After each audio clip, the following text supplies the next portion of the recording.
El Niño தாக்குதலால் தென்மேற்கு பருவமழை குறைந்து அணைகள் நிரம்பாததால் காவிரி டெல்டா குறுவையை இழந்து பேரழிவை சந்தித்திருக்கிறது.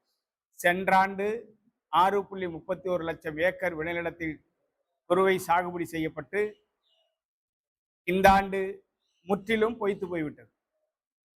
சம்பாவும் எதிர்காலத்தில் துவங்க முடியுமா என்கிற மிகப்பெரிய அச்ச நிலை ஏற்பட்டிருக்கிறது. மிகப்பெரிய பேரிடர் காவிரி டெல்டாவில் ஏற்பட்டிருக்கிறது. தென்மேற்கு பருவமழை மிக மோசமான நிலைக்கு தள்ளப்பட்டு விட்டது. வடகிழக்கு பருவமழையால் சாகுபடி செய்ய இயலாது. தண்ணீரை தேக்கி பயன்படுத்த முடியாது. அணைகள் நிரம்ப வேண்டுமானால் தென்மேற்கு பருவமழையை நம்பிதான் தமிழ்நாட்டில் இருக்கிற அணைகள் இருக்கிறது. எனவே பருவமழை பொய்த்து போனதால் ஒட்டுமொத்தமாக அணைகள் நீர் நிரம்பாமல் பேரழிவை விவசாயிகள் சந்தித்து வருகின்றனர்.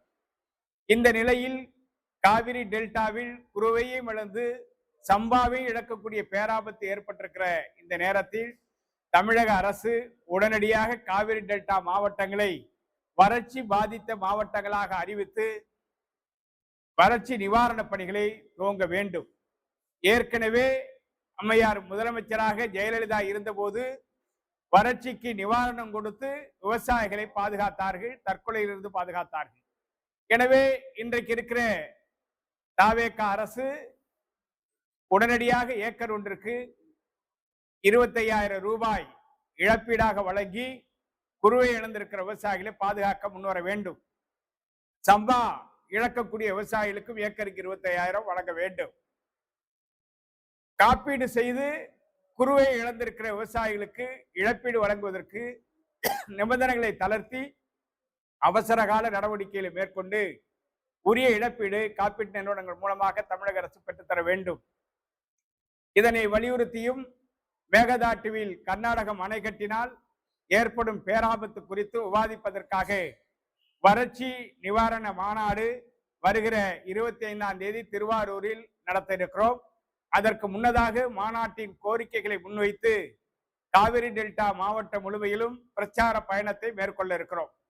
ஒட்டுமொத்தமாக காவிரி டெல்டா மிகப்பெரிய பேரழிவை சந்தித்து வருகிற நேரத்தில் அரசுக்கு எடுத்துரைக்கிற விதமாக விவசாயிகளுடைய பாதிப்புகளையும் தேவைகளையும் எடுத்துரைக்கிற விதமாக இந்த மாநாடு நடைபெற இருக்கிறது.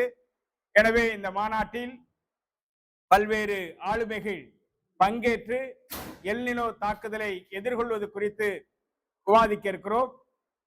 எனவே இந்த மாநாடு எல்நிலோ தாக்குதலில் இருந்து விவசாயிகளை பாதுகாப்பதற்கான வகையிலும் அரசினுடைய நிவாரண நடவடிக்கைகளை பெறுவதற்கான நோக்கத்தோடும் மத்திய அரசு தேவையான நிதி உதவிகளை அளித்து தமிழக விவசாயிகளை மாநில அரசோடு இணைந்து பாதுகாக்க முன்வர வேண்டும் என்பதை வலியுறுத்தியும் இந்த வறட்சி நிவாரண மாநாடை திருவாரூரில் நடத்த இருக்கிறோம்.